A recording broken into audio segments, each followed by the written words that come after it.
वायुपुत्र महाबली हनुमान जी हैं, हृदय से लगा लिया। हनुमान जी को बार बार भीम स्पर्श करके प्रफुल्लित हो, महाभागवत हर समय हनुमान जी के रोमांच होता रहता है, अश्रु प्रवाह होता रहता है। और कोई न कोई गंधर्व, कोई न कोई ब्रह्म ऋषि भगवान का चरित्र सुनाता रहता है हनुमान जी को। ऐसे महाभागवत अद्वितीय है। प्रभु की सेवा प्रधान धर्म, रोम रोम में सिया राम जिनके बसे हुए, यत्र यत्र रघुनाथ कीर्तनम तत्र तत्र कृतमस्त कांजिलम वाष्पवारि परिपूर्ण लोचनम।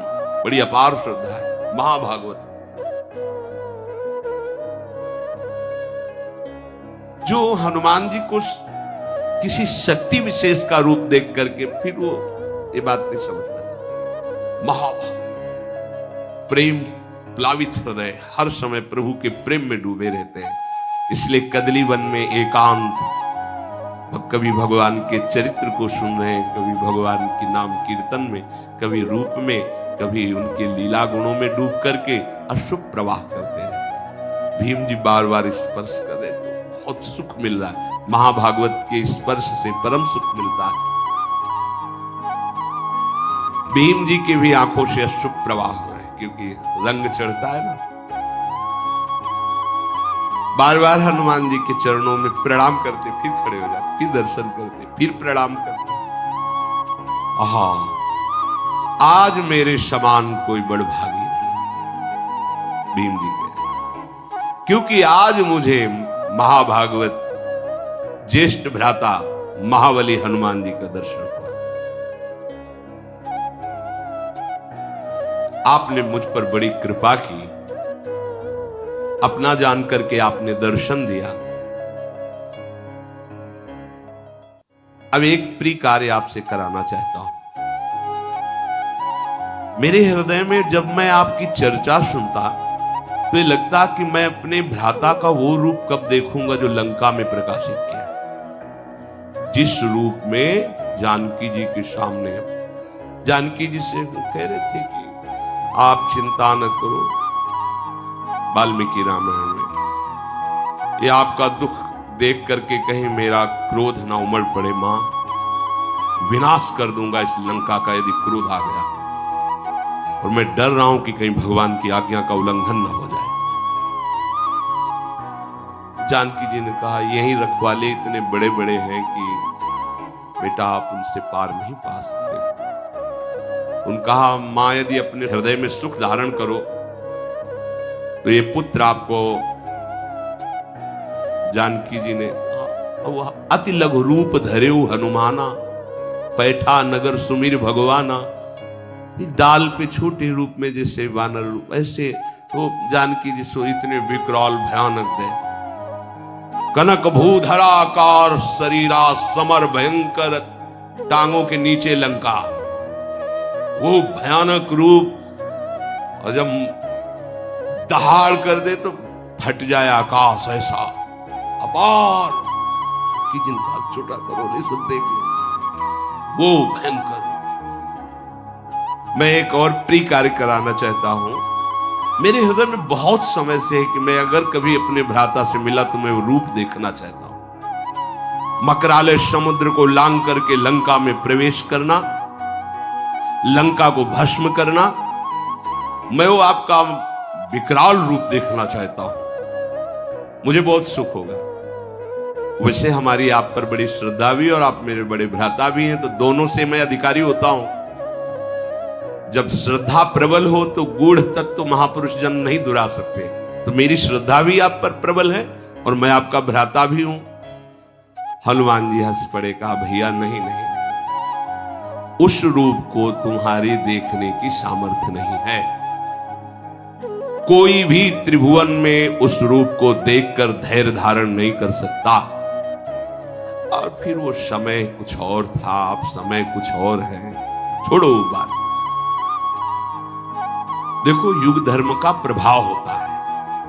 हनुमान जी महाराज ने कहा वो त्रेता था, उस समय का प्रभाव कुछ अलग था। अब धीरे धीरे ये द्वापर का समापन होने जा रहा है, कलयुग आ रहा है, इसके प्रभाव से सब कुछ नष्ट हो जाएगा। अब वो मेरे में सामर्थ्य कहाँ कि मैं रूप दिखा सकूं तुम ऐसा, जैसे वो कह रहे थे मैं बूढ़ा हो गया हूं कैसे उठूं, ऐसे ही छुपाना चाहते हैं कि काहे को भयभीत हो जाएंगे अभी देख के। पर्वत नदी वृक्ष सिद्ध देवता महर्षि ये सभी युग धर्म का अनुसरण करते हैं।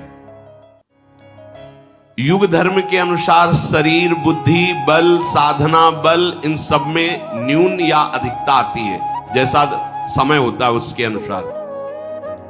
तुम मेरे उस रूप के देखने का आग्रह मत करो, क्योंकि मैं भी समय का ही अनुसरण करता हूं। अब वो समय नहीं रहा रूप दिखाने वाला।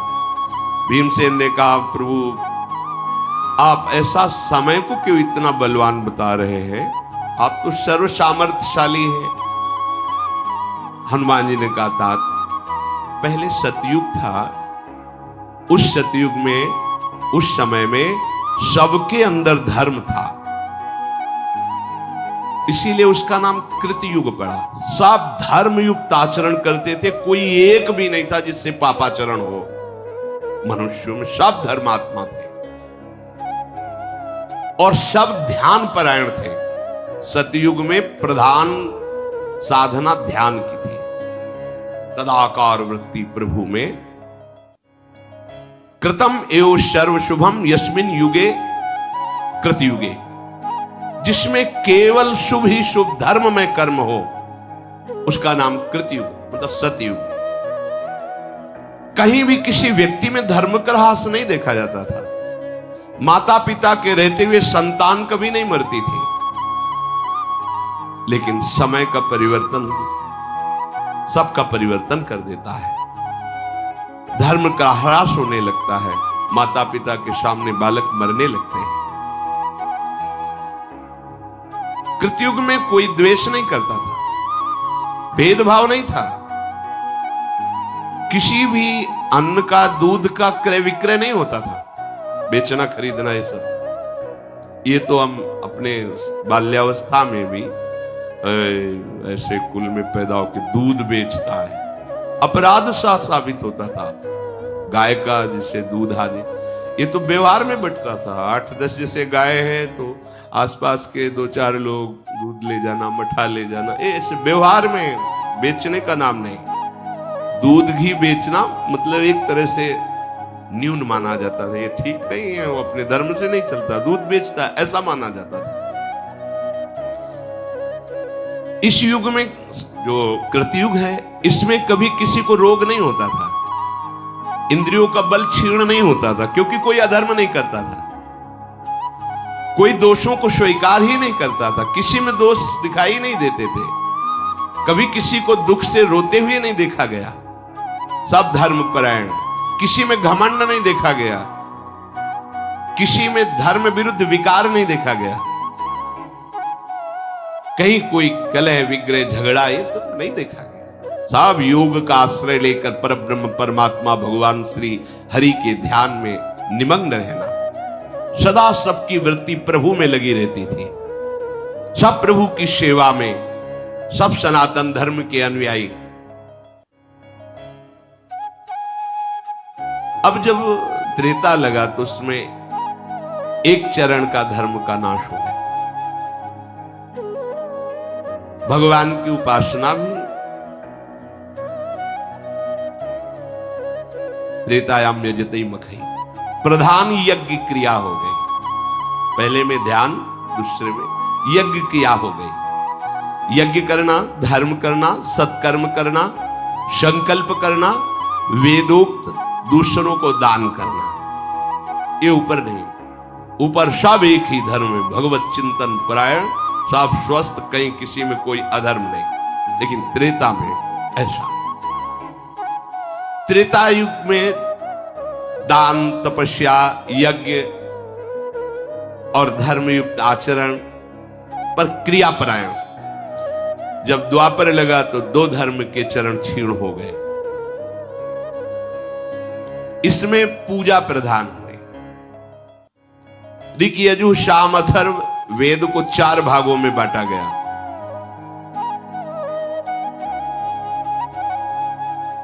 बुद्धि का, सात्विक बुद्धि का धीरे धीरे क्षय होने लगा, जो दिव्य निर्णय कमजोर होने लगा। सत्य से भ्रष्ट होने के कारण द्वापर में ही अनेक रोगों का प्रादुर्भाव हो गया। मन में विशुद्ध कामनाएं पैदा, जहां भागवतिक होती थी, ये आराधना, वहां भोग कामनाएं पैदा होने लगी। बहुत से दैवी और प्राकृतिक उपद्रव शुरू हो गए, रोग आदि शुरू, ये कृतयुग में नहीं थे। अब जो आगमन होगा अभी कुछ दिनों बाद, हनुमान जी कह रहे, क्योंकि भीम से बात करें, ये द्वापर का अंतिम चरण है। ये जो कलयुग आएगा तो इसमें एक ही चरण रह गया, 3 चरण धर्म के नष्ट हो गए। इसमें प्रायः लोग तमोगुणी और रजोगुणी ही रहेंगे। भोग वासना की प्रधानता रहेगी, उपासना की नहीं। तभी तो कोई बिरले। वैदिक सदाचार लुप्त। व्याधि, आलस्य, प्रमाद, क्रोध, हिंसा, दोष, शारीरिक रोग, मानसिक रोग, भूख, प्यास, भय, उपद्रव, ये प्रधान गुण है कलयुग के, ये प्रधान गुण है। इसमें कलयुग में धर्म का धीरे धीरे पूर्णतया ह्रास हो जाता है।